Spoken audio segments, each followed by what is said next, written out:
Today we're going to be talking about summer patrol setups. What's up guys, this is Jay with Prepared Citizens. Thank you so much for hanging out with me. I hope this video finds you well, and this is the channel your mom warned you about. Today we're going to be talking about crossing out our chest rig for the summer and going to our LBE setup. So right here, if you've taken a rifle class with me, a lot of you guys have seen this in many videos. This is my SOE 8 mag stack chest rig. I love this chest rig, but let's face it, in the summertime, when it starts getting really hot like it is right now, you will overheat quickly, okay? And it doesn't give you or your body a whole lot of room to ventilate and, you know, keep cool. So I'm gonna be going to the LBE setup. Now, I do prefer fighting in a chest rig because everything is right here accessible to you. But let's face it, on property patrols and things like that, long distance dismounted patrols, you're gonna want something like this. This is a Crossfire DZ rig. This is the absolute best LBE setup in my opinion. I love the Crossfire stuff. These guys are doing outstanding stuff. Shout out to my boy B. With that being said, we're gonna get everything crossed over from our chest rig to here, and I'm gonna show you kind of how I do it. Basically, you can do with this information what you want. So let's get after it. First and foremost, we got 4 magazine pouches on the DZ rig. However, I'm not going to utilize all of them 4 magazines. I'm actually just going to use 3. So each of these magazine pouches will hold 3 each. So that is good. So what does that actually mean? Actually means, as you can tell here, I got 3 my Magpul magazines. Easily go up in there, and I can utilize their proprietary locking system, which is pretty sweet. I'll show you guys that in a second. Actually, we'll show it to you on this one. So I will say, being able to have a minimum of 8 magazines for a fighting load, in my opinion, I think is good. I will accept 6, though I don't recommend it, but I'll accept it. I get it. 6 is still good, but just keep in mind, you want, in my opinion, at least 8. All right, so how these things shut, you got this little tongue here, and it actually tucks up behind, it actually tucks up behind here. Now, you don't have to do that. You could just put the flap down there for quick access, but I like locking these down on my right side.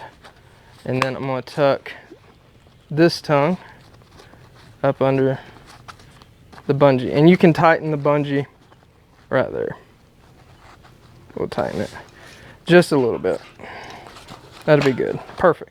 All right, so that way you can flip that over and you pull that tongue, and there you go. Okay, it's a lot easier when you're wearing it. I promise you, a lot easier when you're wearing it. It's still not hard like this though.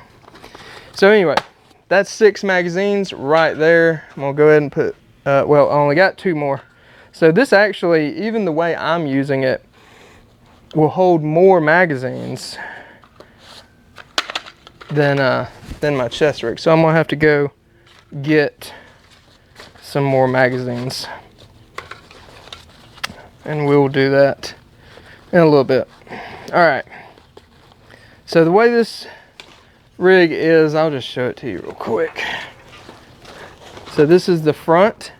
You got 2 rifle pouches, 2 rifle pouches which we just loaded, and then you have 3 utility big pouches for field gear. Okay, with that being said, we just talked about it's hot.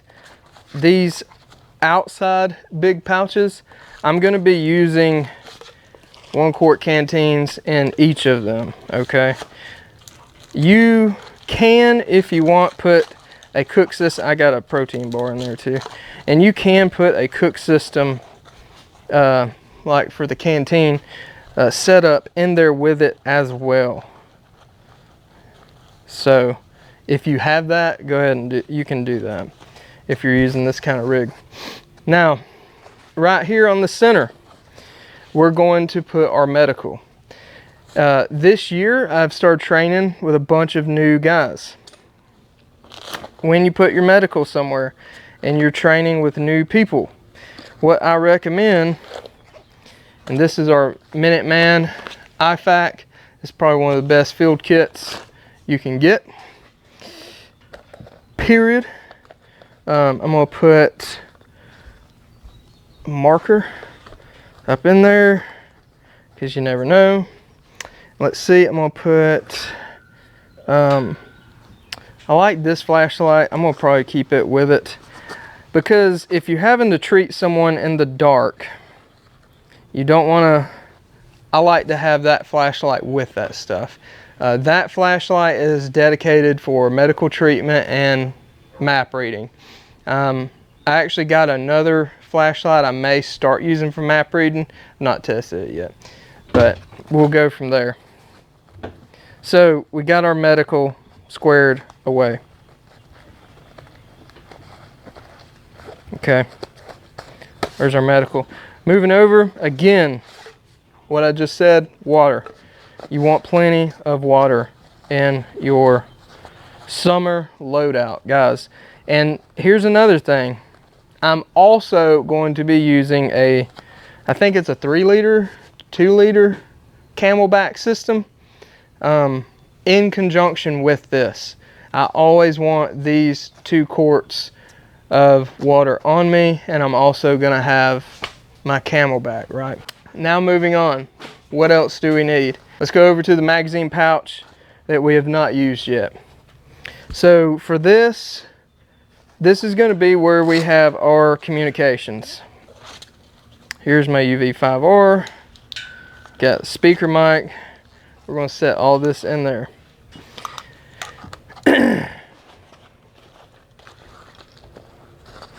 Keep in mind, for added waterproof capability, and you see the straps up here, we got plenty of room to run our speaker mic. I may have to adjust the speaker mic from where we're at, but that's going to be where we start off at. Let's see, gloves. I'm actually going to put a hook on here to put me some gloves on. Compass. So in my chest rig, I keep my compass tied down. I use the straps. The lanyards that are built onto the compasses, I actually use those to tie the compass onto my rigs. So my duty compass, the one I actually use in the military, my lensatic compass, it is tethered to the rig itself here. So I'm going to be putting this one next best in line, my favorite compass, Silva. I actually learned about this from Stoker when I took his land nav class. He recommends these, and I can tell you right now, he he's obviously a skilled dude at his craft, but he also showed me in person why these are awesome, and I probably need to do a video on that, but these are great compasses. So do not cheap out on a compass. Get a good one. Get Silva. This is a Ranger 2.0. This is on my Amazon store if you're interested in this exact compass. I'm going to put that in the comms pocket. It's kind of aggravating, but I'm using this as a one and all pocket. So I'm going to have some comms and land nav stuff in this pocket. So I'm going to go through one of those PALS loops there, put the compass through itself like that, and then I put it in there. And then you can tuck excess in the pouch, and that's how that's going to stay. Now my radio, keep in mind, I'm going to have it in a plastic bag, zip tied, once I get it fully set up. So, and the keypad locked once you start your patrols or doing whatever you're doing. And that way you don't have to worry about accidentally keying anything. And also, if you notice, you can get these from the website, the button and volume knob guards for you know, any kind of tactical stuff. These help a lot for doing this kind of thing. So again, I'll probably also put some maps and things like that in there. I'm actually going to be playing with a new GPS system we'll be talking about this year, but for now, good old maps, compass, protractor is how we roll. So we're going to be giving a GPS a try. We're going to be giving a GPS a try this year. Just got one. We're going to be doing some testing with that. And I'm going to be making a video for you guys going off the pros and cons of using maps, compass, protractor versus GPS. Obviously, battery life, that kind of thing, but I know that's the first one that usually comes to mind for everyone. But realistically though, how strong are the benefits and the cons to each one? But our notepad with our right in the rain, all of our different markers, all this stuff, and I actually got a protractor inside here. So this is going to go also in the comms land navigation pouch. So, all right. So let me put this on for you guys. Now she's got some weight to her. I really enjoy a good LBE, LBV, whatever you call it, system. I know some people call it one or the other, but these are really good systems, guys. I cannot stress enough. You need to pick you up a DZ rig if you're in the market for a good setup. Maybe that didn't. Now, let's talk about a couple other things that I'm already going to have on it. Over here, we'll start on the right. I keep on the front a multi-tool. Only the real OGs know why you keep a multi-tool on you. If you're taking a rifle class of mine, you probably know. A good knife. I like some kind of good blade system on these. It don't have to be like, I don't know, the biggest, fanciest blade in the world, but I like a good blade on it.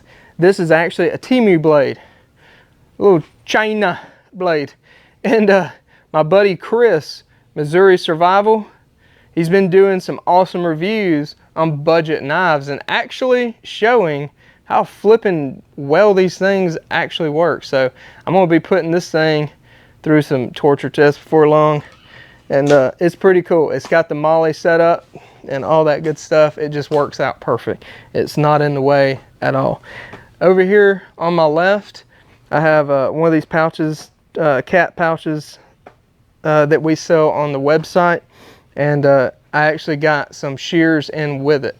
So this is an extra tourniquet that I'm gonna have along with. I always keep one, whether it's combat pants, blue jeans, always have an ETQ wide in my breeches, front pocket, front left pocket.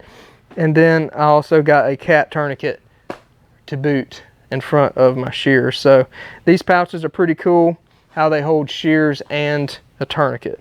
So, and then that speaker mic, that's not in a bad location. I may drop that right here actually, but that's not bad though. That's actually not too bad at all. That may work actually.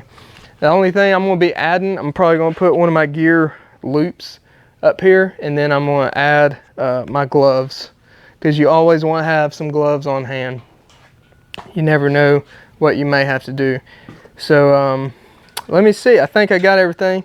We got water, we got medical, and we got comms, which is the most important stuff. We got plenty of magazines. We're going to have 9 total magazines, 1 in the gun. So that's patrol loadout. We're going to have 10 total. And then extra tourniquet, knife, multi-tool, all this good stuff, okay? And I'm going to add a GPS in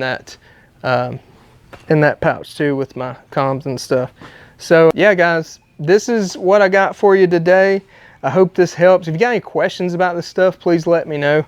I'm typically always, you know, sometimes changing some of this stuff based on what other guys do, but based on my experience as an infantryman and dudes that I've trained with thus far, this has been an outstanding setup. And it's also to the point where I can easily throw my ruck assault pack on and be good to go, guys. I'm totally capable with this load up, and it feels great in the summertime compared to a chest rig. And some of you guys that's used both know exactly what I'm talking about. So that's it, guys. If you got any questions, please let me know. Please head over to preparedcitizenstg.com, pick you up a medical kit, pre-programmed radio, get squared away on that everyday preparedness for you and your family. And guys, if you want one of the best, if not the best in my opinion, LBE setup, go to crossfirepacks.com and pick up the DZ rig. I cannot say enough good things about this. I've taken it on about 3 FTXs so far. 10 out of 10 recommend. I love it. So out of everything that I've tried and whatnot, this is it for me. So guys, remember to be an asset to everybody around you, not a liability. And I'll see you on the next one. God bless.